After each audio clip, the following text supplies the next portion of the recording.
What is going on guys, MJ2005 Gundam here, and today I'm going to be reviewing the P-Bandai high-grade White Rider from Gundam Battle Operation Code Fairy, the first prototype of Project Pale Rider. This is the Rider of Conqueror with a router for a head, made to test the composite Shekinah weapon and the ZEUS system in the form of ZEUS.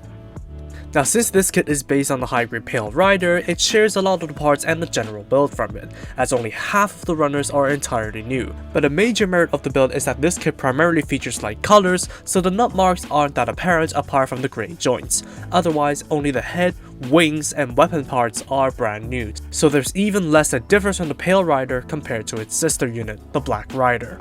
Oh, and you're subjecting yourself to abject sticker misery and lack of context, as you only get the one paragraph on the side of the box for that. Now, before I show you the full out-of-box build, here is the White Rider fully assembled without stickers, and it does look quite good. Yes, the color scheme is a little plain without the extra yellow bits, but a touch of panel lining and it could really pass off as ready for display, as the missing stickers are either passable or completely unnoticeable. But with that, let's take a look at what the White Rider is supposed to look like.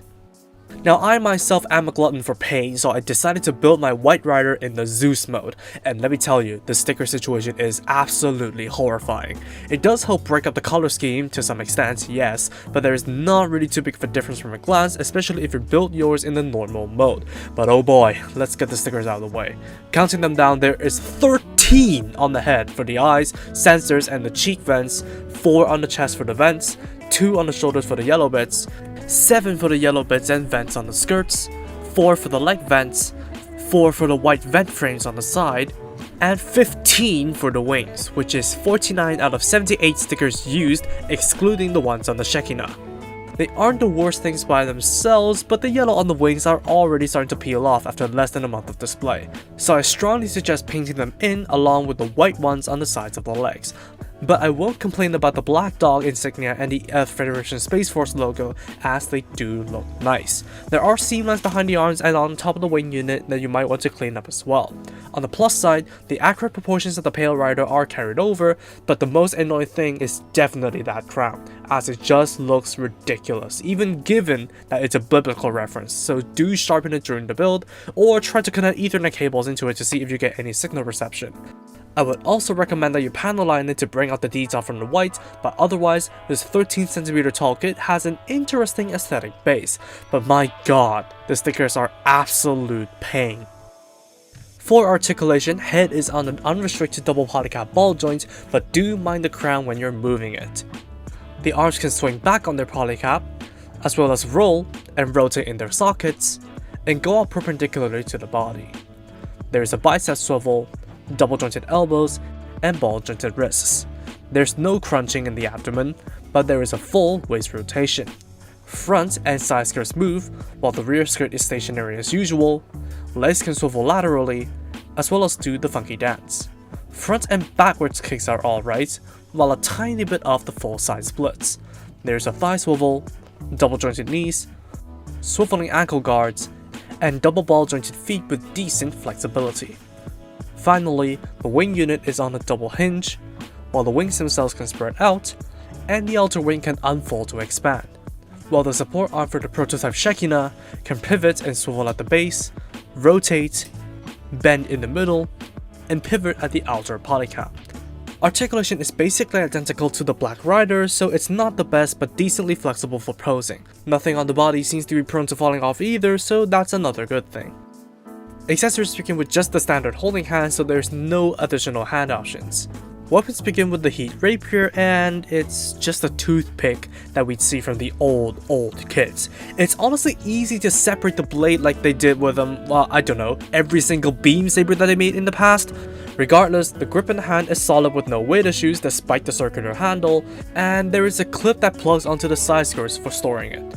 Secondly, but lastly, is the prototype Shekinah, and by itself it doesn't look too bad with plenty of surface detail. Except for if you compare it with the final product on the Pale Rider Cavalry, you'd notice that it looks rather dull. While the final Shekinah has just one sticker for the scope and great color separation. The prototype has 6 stickers for the yellow/gold vents, plus the off-white on the side and the white dot on top, with a lot that you need to paint in afterwards, and I would especially recommend panel lining. Otherwise, you can open up the top flap and plug the weapon into the arm and the backpack arm for use, which does restrict the range of movement but offers great support. Finally, the top and bottom pieces can be removed and extended before extending the barrel of the weapon, inserting a pair of hydraulics, before reinserting the pieces to form the limbs of the Mega Beam Cannon form. The bow motif is a reference to the biblical White Rider, and it's honestly a hit or miss form that isn't too tedious to achieve. There is also a secondary handle that can pop out and allow the White Rider to hold it in 2 hands.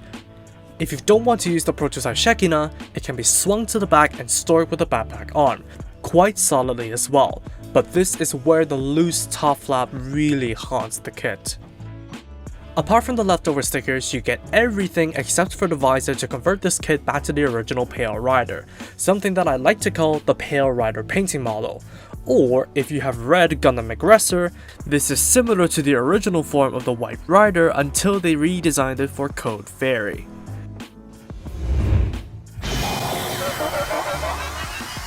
In the end, the high-grade White Rider ranks at discretionary, but keep in mind that this doesn't mean the kit is totally bad because those will rank at avoid. The major thing to consider is what you're looking for when you're buying this kit, because if it is a 100% representation out of the box, you're not gonna get it here. After all, this thing has 78 stickers on its sticker sheet, with missing details on the weapons even with the stickers used. But as a whole, the White Rider, minus its ridiculous crown, has a good base to work with, and the prototype Shekinah is an alright weapon. However, you would really need to put in the effort to make this kit look nice, so it is absolutely not for the casual builder. But I guess no one really cares about the White Rider considering that it didn't even appear in the Code Fairy opening, contrary to the Black Rider which did. And that is probably why Bandai gave less of a damn about the White Rider than the Black Rider. And that's all for me. Thank you for watching. Drop a like and a comment if you enjoyed the video, subscribe for more content like this, and feel free to follow me on social media with the links down below. That said, take it easy, stay safe, and I'll see you in the next one.